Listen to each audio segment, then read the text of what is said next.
हाँ जी प्यारे बच्चों, नमस्कार। तो आज की इस वीडियो में हम जो क्लास 6 का जिज्ञासा बुक है, जो क्लास 6 का जिज्ञासा बुक है, यानी जो विज्ञान का बुक है, उसके तीसरे अध्याय जिसका नाम है उचित आहार स्वस्थ शरीर का आधार, इस अध्याय के जितने भी प्रश्न दिए गए हैं, यानी सभी प्रश्नों के उत्तर बताएंगे। ठीक ना। आज की इस वीडियो में हम लोग क्या करेंगे, तो जो आपका तीसरा अध्याय है ना, जिज्ञासा बुक का तीसरा अध्याय है, उसके सभी प्रश्नों के उत्तर को जानेंगे। ठीक ना। तो आप लोगों को क्या करना है, सबसे पहले आप लोग को अपने बुक को ओपन करके सामने रख लेना है। ठीक ना। जैसे ही आप अपने बुक को ओपन करेंगे तो पेज नंबर 56 यानी 56 पे पहला प्रश्न आपको देखने को मिलेगा। पेज नंबर 56 को निकालें। जो जिज्ञासा बुक है ना क्लास 6 का, उसके पेज नंबर 56 को निकालेंगे तो पहला प्रश्न आपको देखने को मिलेगा कि निम्नलिखित में से असंगत को चुने और कारण बताएं। ठीक ना। जैसे ज्वार, बाजरा, रागी और चना। ठीक ना। तो इसमें से कौन सा असंगत है, मतलब अलग है। तो आप लोग यहाँ पे लिखेंगे असंगत, मतलब यहाँ पे चना क्या है, अलग है। ठीक ना। और इसका कारण क्या है, आपको यहाँ पे कारण भी बताना था। ठीक ना। तो लिखिएगा कि ज्वार, बाजरा और रागी जो है वो क्या है, वो कंदन है, मतलब मोटे अनाज है। ये तीनों क्या है, मोटे अनाज है। जबकि चना जो है वो क्या है, एक दलहन है, यानी एक दाल है।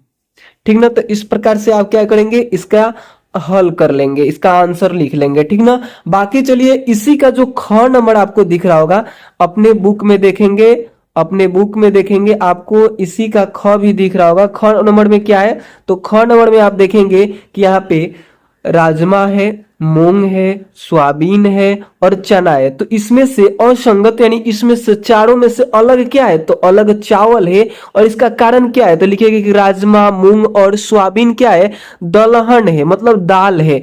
जबकि चावल जो है वो क्या है, एक अनाज है। ठीक ना। उसी प्रकार से आपने यहाँ पे लिखा था ना, जैसे आपने यहाँ पे क्या लिखा था, यहाँ पे लिखा था कि ये जो चार चीजें थी, ये जो तीन चीजें थी, ये क्या थी, मोटे अनाज थे। ठीक ना। जबकि चना यहाँ पे क्या था, दाल था। लेकिन जो ख नंबर प्रश्न है, इसमें क्या है कि ये सभी दाल हैं। ठीक ना। और ये क्या है, अनाज है। चावल जो है वो अनाज है। ठीक ना। तो बाकी आप इसको ऐसे लिख लीजिएगा। ठीक ना। बाकी चलिए हम आगे बढ़ते हैं। अगला प्रश्न आप लोग देखेंगे, दूसरा प्रश्न आपसे क्या पूछा जा रहा है। दूसरा प्रश्न पे आप लोग ध्यान दीजिए, अपने बुक को ओपन करेंगे। हमने बताया था ना, पेज नंबर 56 पे प्रश्न मिलेगा। ठीक ना। देखिए यहाँ पे लिखा है दूसरा प्रश्न में कि भारत में पारंपरिक और आधुनिक पाक पद्धतियों की तुलना करते हुए चर्चा करें। ठीक ना। तो आप लोग क्या करेंगे, ऐसे एक तालिका बनाएंगे जिसमें लिखेंगे भारत में पारंपरिक और आधुनिक पाक पद्धतियों की तुलना। ठीक ना। उसके बाद यहाँ पे आधार लिखेंगे, इधर पारंपरिक पद्धतियां लिखेंगे, पाक पद्धतियां, और इधर लिखेंगे आधुनिक पाक पद्धति। ठीक ना, पद्धतियां लिख देंगे। उसके बाद लिखिएगा ईंधन, और इधर लिखिएगा ईंधन, मतलब पहले के जमाने में लोग क्या यूज करते थे, ज्यादातर लकड़ी, उपले, कोयला आदि चीजें यूज करते थे। और आधुनिक मतलब आजकल क्या लोग यूज करते हैं, गैस, बिजली और इंडक्शन। ठीक ना। ये क्या है, आधुनिक पद्धतियां है, मतलब आजकल ज्यादा यूज होने वाली पद्धतियां है। ठीक ना। बहुत कम लोग क्या कर रहे हैं आजकल, लकड़ी और उपले, कोयले पे खाना बना रहे हैं। ठीक ना। उसके आगे लिखिएगा उपकरण में जैसे मिट्टी के बर्तन, तावा, हांडी। ठीक ना। और आजकल यानी आधुनिक समय में क्या हो जाएगा, तो pressure cooker, microwave, oven, air fryer. अधिक समय लगता था पहले, और आजकल कम समय में भोजन तैयार हो जाता है। ठीक ना। स्वाद, प्राकृतिक और पारंपरिक स्वाद रहता था, लेकिन सुविधा, और आजकल में क्या हो गया कि सुविधाजनक लेकिन स्वाद में कुछ अंतर हो सकता है। ठीक ना। पोषक में क्या हो जाएंगे, तो धीमी आंच पर पकने वाले पोषक तत्व तो अपेक्षाकृत सुरक्षित रहते हैं। कुछ विधियों में पोषक तत्वों की हानि हो सकती है, पर भाप या एयर फ्राइंग जैसी तकनीकें स्वास्थ्यवर्धक हैं। सुविधा क्या हो गई, तो सुविधा अधिक मेहनत और अनुभव की आवश्यकता है। पहले के लोगों को अधिक मेहनत करना पड़ता था खाना पकाने में, और आज के लोगों के मतलब आधुनिक लोगों के लिए आसान हो गया है, और तेज और सुविधाजनक है, मतलब बहुत जल्द खाना पक जाता है, ठीक ना। तो इस प्रकार से आप क्या करेंगे, इसको लिख लेंगे, ठीक ना। बाकी चलिए हम आगे बढ़ते हैं, अगला प्रश्न को देखते हैं। तीसरा प्रश्न आपसे क्या पूछा जा रहा है। तीसरा प्रश्न को देखिए, आपके बुक में भी दिख जाएगा। ये लिखा है कि शिक्षक का कहना है कि अच्छा आहार, आहार मतलब भोजन, औषधि के रूप में कार्य कर सकता है। औषधि का मतलब समझते हैं, मतलब दवा। रवि इस कथन को लेकर उत्सुक है और वह अपने शिक्षक से कुछ प्रश्न पूछना चाहता है। कम से कम ऐसे 2 प्रश्न सूचीबद्ध करें जो जो वह पूछ सकता है, मतलब उसके मन में क्या सवाल आ सकते हैं। जब उसके शिक्षक ने बताया कि अच्छा आहार औषधि के रूप में कार्य कर सकता है, तो उसके मन में क्वेश्चन आ रहे हैं और वो पूछना चाह रहा है। तो आप बताइए कि उसके मन में किस प्रकार के क्वेश्चन आ सकते हैं।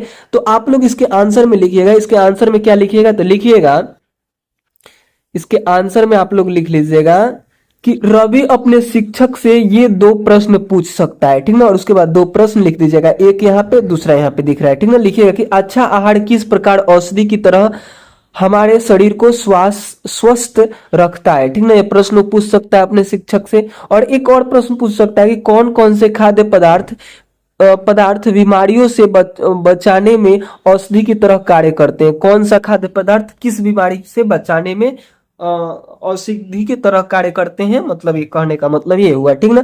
तो इस प्रकार से आप ये 2 प्रश्न लिख लीजिएगा, तो इसका आंसर हो जाएगा, ठीक ना। चलिए हम लोग आगे बढ़ते हैं। आगे देखिए, अगला प्रश्न आपसे क्या पूछा जा रहा है। अगला प्रश्न आप लोग देखेंगे आपके बुक में लिखा होगा, चौथा प्रश्न पेज नंबर 56 पे मिलेगा आपको, ठीक ना। लिखा है कि सभी स्वादिष्ट खाद्य पदार्थ आवश्यक रूप से स्वास्थ्यप्रद नहीं होते। मतलब क्या है कि सभी जो खाद्य, जो अच्छा लगता है, जो खाद्य पदार्थ होते हैं ना, जो खाने वाले पदार्थ होते हैं, जो अच्छा लगते हैं, वो हमेशा आपके स्वास्थ्य के लिए सही नहीं होते।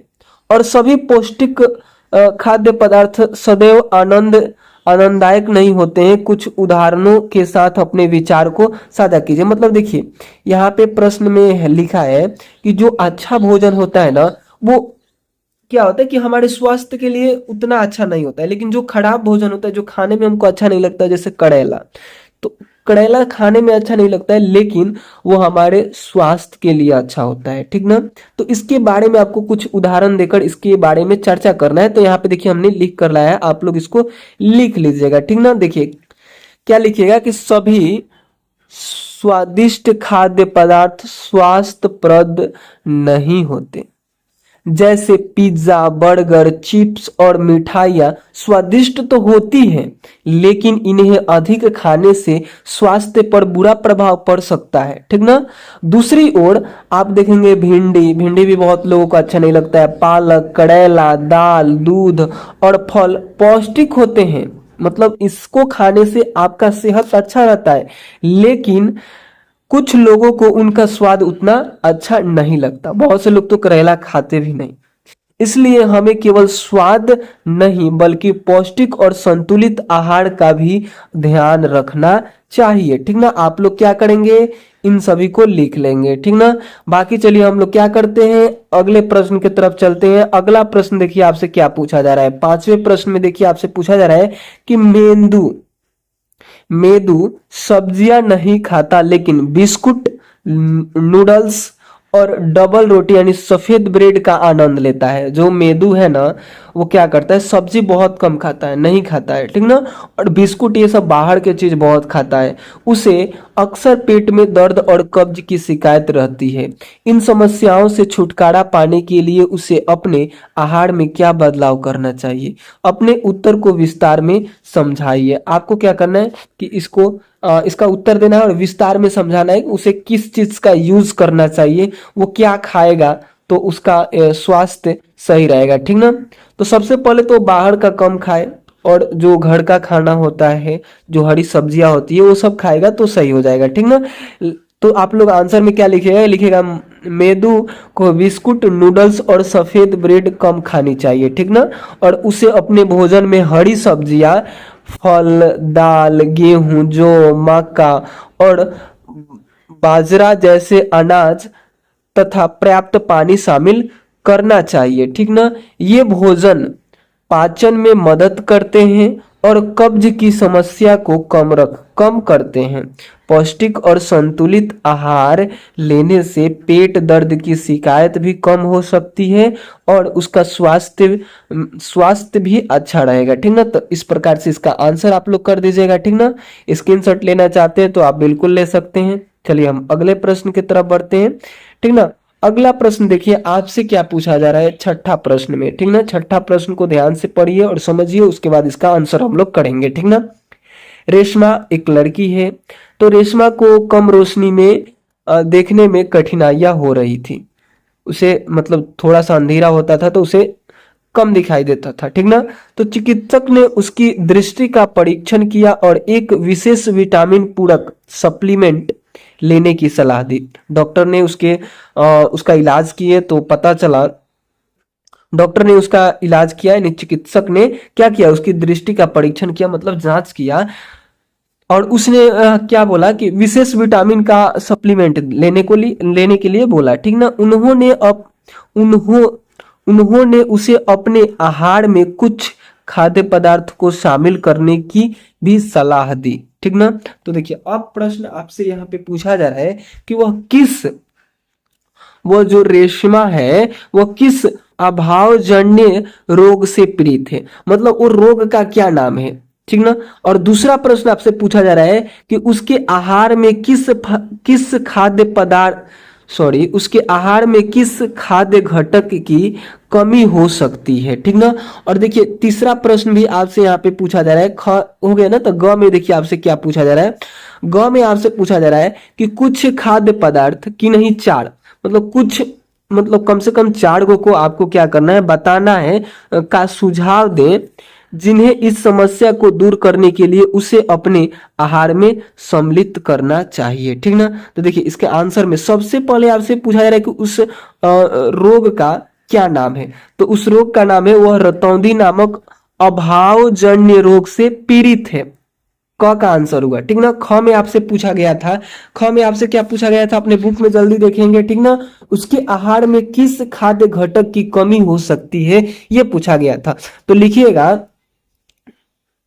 कि उसके आहार में विटामिन ए की कमी हो सकती है, ठीक ना। तीसरा प्रश्न आपसे क्या पूछा गया था कि कुछ खाद्य पदार्थों का सुझाव दे जिन्हें इस समस्या को दूर करने के लिए उसे अपने आहार में सम्मिलित करना चाहिए। तो आप लोग क्या लिखेंगे कि इस समस्या को दूर करने के लिए उसे अपने आहार में ये चार खाद्य पदार्थ शामिल करने चाहिए, जैसे गाजर, पालक, आम और दूध, ठीक ना।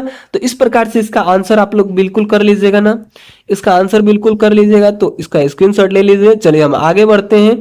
देखिए अगला प्रश्न आपसे क्या पूछा जा रहा है, 7वें प्रश्न को देखिए, ठीक ना। 7वां प्रश्न में आपसे पूछा जा रहा है कि आपको निम्नलिखित खाद्य पदार्थ उपलब्ध कराए जाते हैं, जैसे डिब्बा बंद फलों का रस, डिब्बा में बंद फल का रस आपको दिया जा रहा है, और ताजे फलों का रस दिया जा रहा है, ठीक ना। और ताजे फल दिए जा रहे हैं, तो आप पोषक की दृष्टि से आप किसे लेना पसंद करेंगे और क्यों। तो आप इन तीनों चीजों में से किसको लेना पसंद करेंगे आपको बताना है, ठीक ना। तो इसके आंसर में आपको क्या लिखना है, इसके आंसर में आप लोग लिखिएगा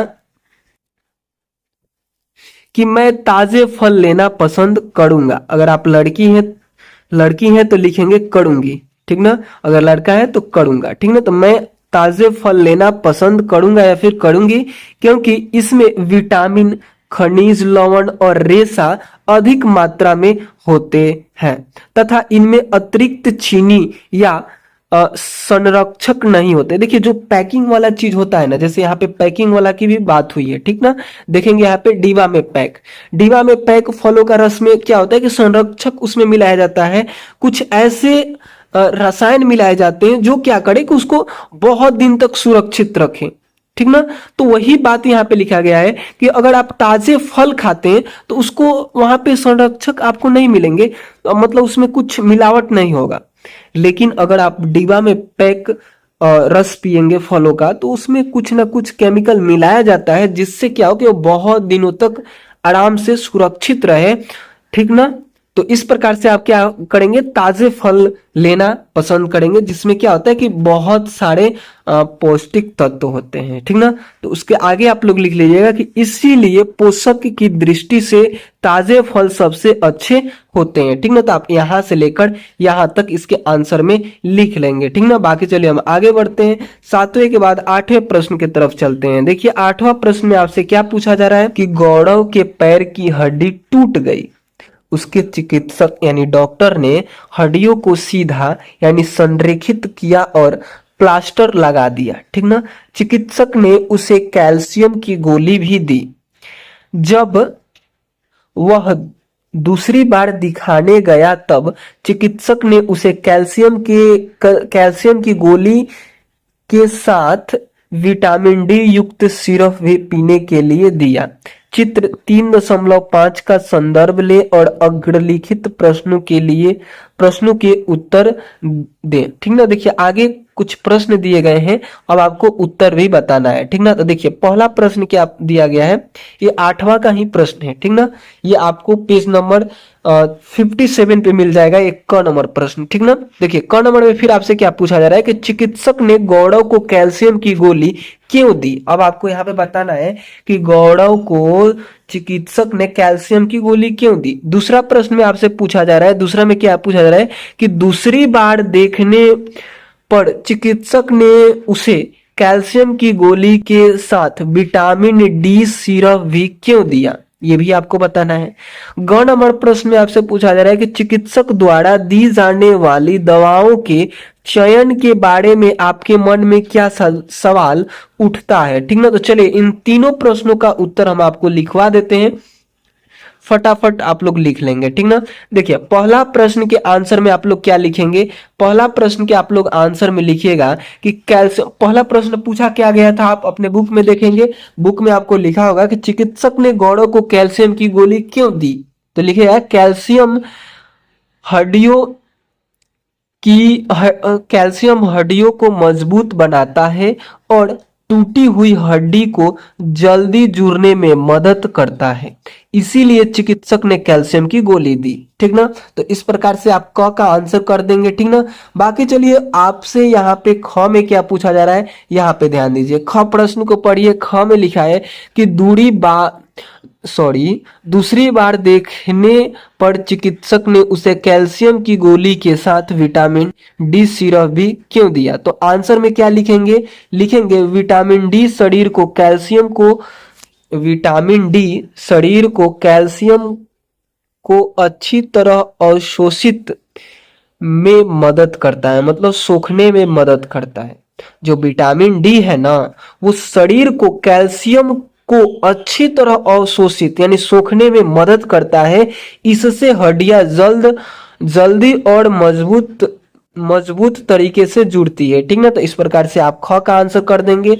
बाकी देखिए ग में आपसे पूछा गया था कि चिकित्सक द्वारा दी जाने वाली दवाओं के चयन के बारे में आपके मन में क्या सवाल उठते हैं, मतलब आपके मन में कैसे क्वेश्चन आ सकते हैं, कोई क्वेश्चन आते हैं तो जरूर आप लोग लिखेंगे। तो हम लिखेंगे कि यहाँ पे कि चिकित्सक ने कैल्शियम के साथ विटामिन डी सिरप क्यों दिया और यह हड्डी को ठीक करने में कैसे मदद करता है। ये मेरे माइंड में क्वेश्चन आया, मेरे दिमाग में, मेरे मन में ये क्वेश्चन आया, तो हमने इसको लिख दिया, ठीक ना। तो इस प्रकार से आपने 8वें प्रश्न के तीनों प्रश्नों को हल कर लिया। बाकी चलिए हम लोग 9वें प्रश्न की तरफ चलते हैं। 9वां प्रश्न में देखिए आपसे क्या पूछा जा रहा है, 9वां प्रश्न को पढ़िए। चीनी कार्बोहाइड्रेट का एक उदाहरण है। चीनी का परीक्षण जब आयोडीन विलयन से किया जाता है, लेकिन इसका रंग नीला काला नहीं होता है।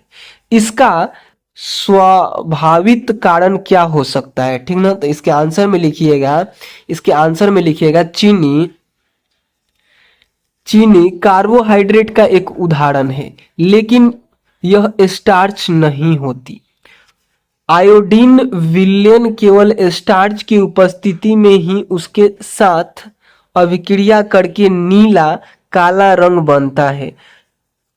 चूंकि चीनी में स्टार्च नहीं होता, इसलिए आयोडीन विलयन डालने पर कोई नीला काला रंग नहीं बनता और विलयन का रंग लगभग वैसा ही रहता है। देखिए प्यारे बच्चों, जब आप इस चैप्टर को पढ़ेंगे ना तो ये प्रश्न और आसानी से आपको समझ में आएंगे, ठीक ना। अगर आप चैप्टर को पढ़ना चाहते हैं तो इस वीडियो के नीचे आप लोग कमेंट करेंगे तो हम क्या करेंगे, एक एक लाइन को एक्सप्लेन कर देंगे, ठीक ना। अगर आप इस चैप्टर को पढ़ना चाहते हैं तो जरूर कमेंट कीजिएगा, बाकी आप इसके आंसर में इतना लिख सकते हैं, ठीक ना।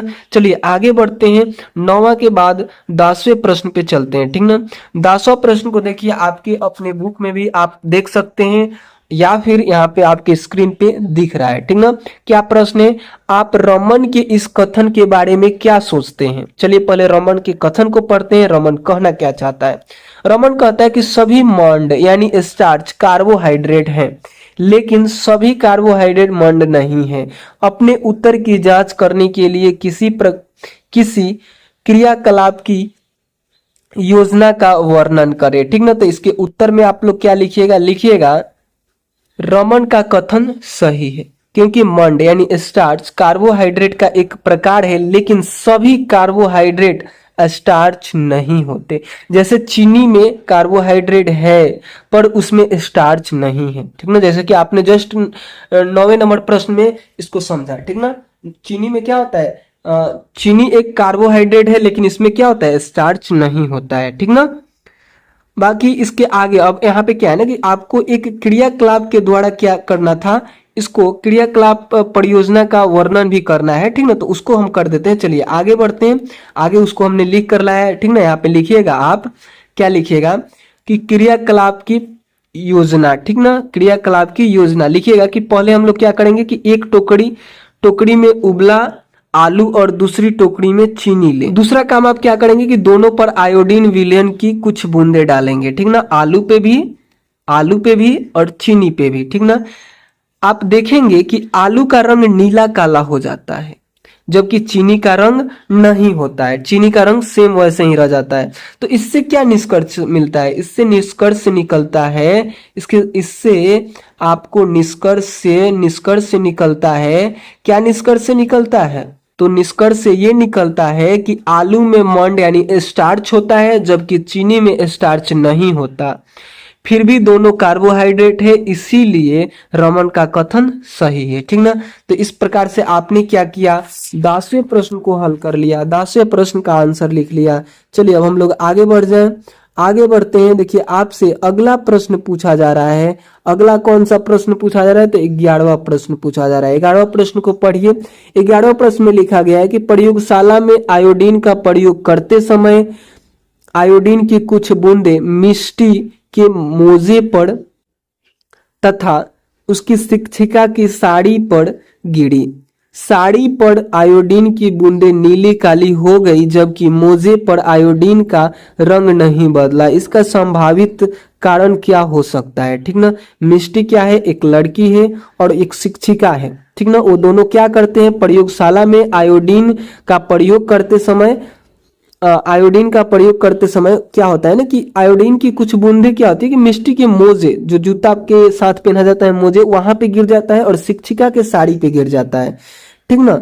तो क्या होता है ना कि साड़ी पर जो आयोडीन की बूंदे गिरता है तो साड़ी क्या हो जाती है, नीली और काली हो जाती है, जबकि मोजे पे आयोडीन गिरता है तो इस आयोडीन का रंग नहीं बदलता, मतलब मोजे पे गिरता है तो मोजे का रंग नहीं बदलता है। इसके संभावित कारण आपसे पूछा जा रहा है, तो इसके आंसर में आप लोग क्या लिख दीजिएगा, लिखिएगा कि संभावित कारण क्या होगा, तो लिखिएगा शिक्षिका की साड़ी में मंड यानी स्टार्च लगा था, इसीलिए आयोडीन की बूंदें नीली काली हो गई, जबकि मिट्टी के मोजे में स्टार्च नहीं था, इसीलिए आयोडीन का रंग नहीं बदला। बहुत आसान आंसर था, आप लोग इतना लिख लेंगे, ठीक ना। बाकी चलिए आगे बढ़ते हैं। अगला प्रश्न 12वां प्रश्न आपको यहाँ पूछा जा रहा है आपसे। देखेंगे 12वां प्रश्न में कि कदनंद मतलब क्या होता है कि अनाज को एक स्वास्थ्यप्रद आहार क्यों माना जाता है। क्या केवल कदन खाने से शरीर की पोषक संबंधित सभी आवश्यकताएं पूरी हो सकती है, चर्चा करें, ठीक ना।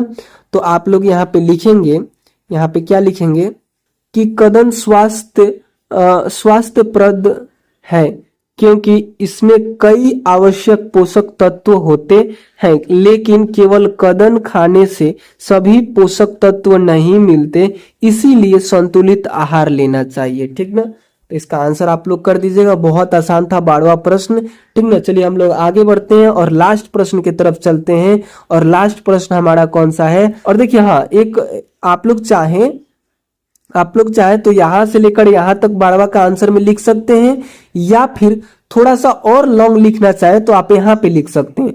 जैसे यहाँ पे जो आंसर लिखे ना, थोड़ा सा डिटेल में है, एक बार पढ़ देते हैं। आप दोनों में से जो मन करे वो लिख सकते हैं, दोनों आंसर सही होगा। ठीक ना, तो देखिए यहाँ पे कि कदन यानी जो होता है ना, कदन मतलब चावल गेहूं ये सब चीजों को बोला जाता है, अनाज को। ठीक ना, स्वास्थ्यप्रद आहार इसलिए माना जाता है क्योंकि इसमें रेशा यानी फाइबर, विटामिन, खनिज और कार्बोहाइड्रेट अच्छी मात्रा में होते हैं। यह पचाने में भी अच्छा होता है और शरीर को ऊर्जा देता है। केवल कदन खाने से शरीर की सभी पोषक संबंधी आवश्यकताएं पूरी नहीं हो सकती। शरीर को प्रोटीन, वसा, विटामिन, खनिज भी चाहिए, जो दाल, दूध, अंडा, फल, सब्जियां आदि से मिलते हैं। इसीलिए संतुलित आहार लेना आवश्यक है। मतलब क्या है ना कि कंद भी खाएं, जैसे गेहूं, चावल ये सब चीज भी खाएं, इसके साथ साथ दूध भी खाएं, अंडा, फल, सब्जियां भी खाएं। तो ये सब क्या होंगे? संतुलित आहार होंगे। सभी चीजों को खाएंगे तो संतुलित आहार। एक चीज को खाने से मतलब क्या होगा ना कि आपको संतुलित मतलब आपको सारी चीजें नहीं मिल जाएंगी। ठीक ना, इस बात को आप समझते हैं। तो आप लोग क्या करेंगे? आप लोग चाहें तो यहां से लेकर दिख रहा है ना, यहां से लेकर यहां तक लिख सकते हैं, या फिर जो हमने पीछे दिखाया था ना उसको भी लिख सकते हैं। चलिए हम लोग आगे बढ़ते हैं, वीडियो लॉन्ग हो रहा है। 13वें प्रश्न की तरफ चलते हैं। 13वां प्रश्न आपसे क्या पूछा जा रहा है कि आपको विलयन का एक नमूना दिया गया है, आप इसके आयोडीन विलयन होने की संभावना की जांच किस प्रकार करेंगे? ठीक ना, तो देखिए इसके आंसर में आप लोग लिखिएगा, इसके आंसर में क्या लिखिएगा? तो इसके आंसर में लिखिएगा कि दिए गए विलयन में स्टार्च यानी मंड युक्त खाद्य पदार्थ जैसे उबले आलू या चावल पर उसकी कुछ बूंदे डालेंगे। यदि खाद्य पदार्थ का रंग नीला काला हो जाए तो वह विलयन आयोडीन विलयन है, यदि रंग में कोई परिवर्तन न हो तो वह आयोडीन विलयन नहीं है। ठीक ना, तो इस प्रकार से इसका आंसर कर दिया। देखिए प्रश्न में पूछा क्या गया था, देखिए हर कोई समझना नहीं चाहता है, इसीलिए हम केवल आंसर बता देते हैं। अगर आप चाहते हैं ना तो हम बुक के एक एक लाइन को भी पढ़ाकर और समझा सकते हैं। आप लोग जरूर कमेंट कीजिएगा, अगर आप लोग पढ़ना चाहते हैं, एक एक लाइन को पढ़ना चाहते हैं बुक के, तो आप लोग क्या करेंगे? कमेंट जरूर करेंगे। ठीक ना, कमेंट करिएगा तो हम जरूर आपको क्या कर देंगे? पढ़ा देंगे। ठीक ना, तो जरूर आप लोग कमेंट कीजिएगा, और वीडियो अच्छा लगा हो तो लाइक कर लीजिएगा। ठीक ना, और इस प्रश्न को एक बार और समझा देते। देखिए आपसे प्रश्न में पूछा क्या गया है, इस पे ध्यान दीजिए। आपसे प्रश्न में पूछा गया है कि आपको विलयन का एक नमूना दिया गया है, मतलब बहुत सारे विलयन दिया गया है। ठीक ना, आप इसमें से आयोडीन विलयन होने की संभावना की जांच किस प्रकार करेंगे? मतलब इसमें से कौन सा विलयन आयोडीन वाला है, इसकी जांच आप लोग कैसे करेंगे? तो देखिए आप लोग क्या करेंगे कि दिए गए विलयन में स्टार्च यानी मंड युक्त खाद्य पदार्थ जैसे उबला हुआ आलू पे आप गिराएंगे या फिर चावल पे गिराएंगे। अगर आलू या फिर चावल का रंग नीला या काला हो जाए ना, तो आप समझेंगे कि वो जो विलयन है वो आयोडीन का विलयन है। ठीक ना, यदि रंग में कोई परिवर्तन न हो तो आप आयोडीन विलयन नहीं हो तो वह क्या है? वह आयोडीन विलयन नहीं है। शायद आप लोग समझ रहे होंगे। ठीक ना, बाकी कोई भी डाउट रहता है तो आप कमेंट करके पूछ सकते हैं, जैसे कि हमने आपको बताया। ठीक ना, अगर आप डिटेल में इस चैप्टर को पढ़ना चाहते हैं उसके लिए भी आप कमेंट कर सकते हैं।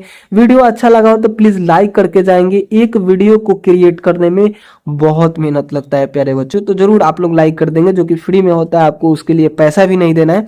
तो चलिए मिलते हैं अगले वीडियो में,